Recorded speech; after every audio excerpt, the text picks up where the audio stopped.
Hello and good evening. I'm Divya Selvaraj. You are watching today's latest hot news update on Poly TV channel.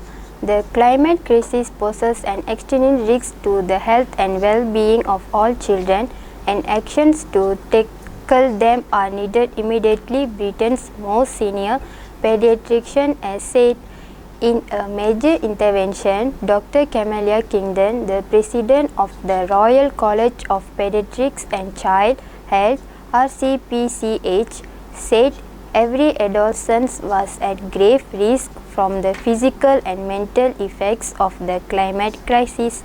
This is different some parents' decisions to have kids of the marriage.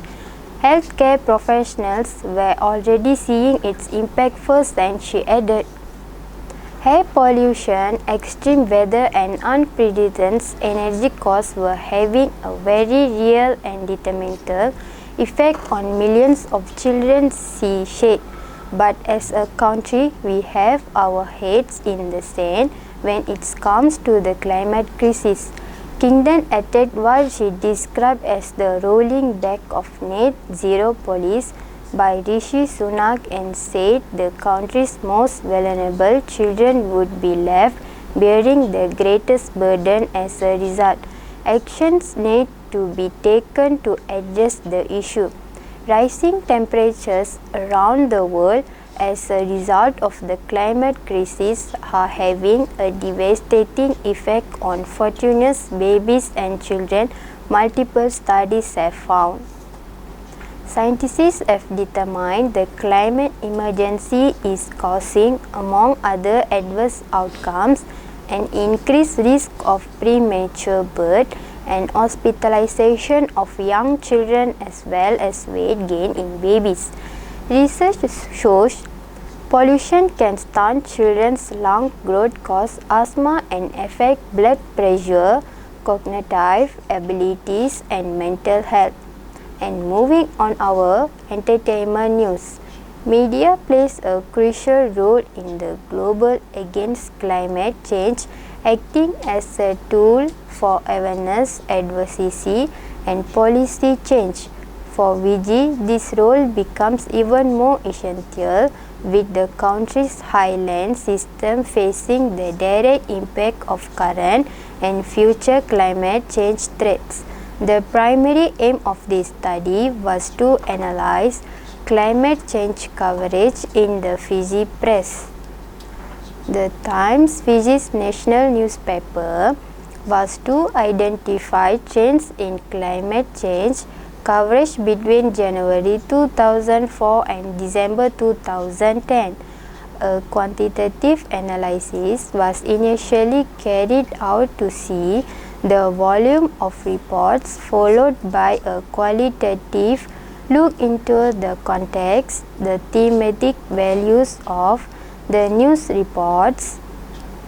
Empirical ending shows an increase in coverage over time, although there was a transiency in the high levels of coverage when looked at it on a monthly basis. Published reports also show a trend of event-based reporting, with more than 80% of articles being generated out of or following up on a climate change convention meeting or report launch. An overall consensus on the scientific realities of climate change in the newspaper coverage and relative high coverage of impacts and threats of climate change highlighted the plight of the highland. Moreover, reporting for climate change issues needs to be prioritized if the press is too full.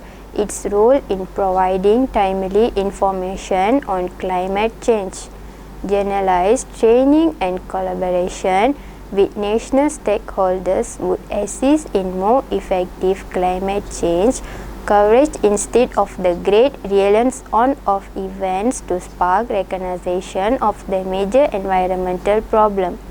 Developments in the discourse since this research was conducted will be worth nothing as climate change has continued to rise as one of the most salient global environmental issues. And that's the news for this evening. We will be right back in the next hour. I'm Divya Selvaraj reporting for Poly TV channel right here in Malaysia. Thank you. Have a great day ahead.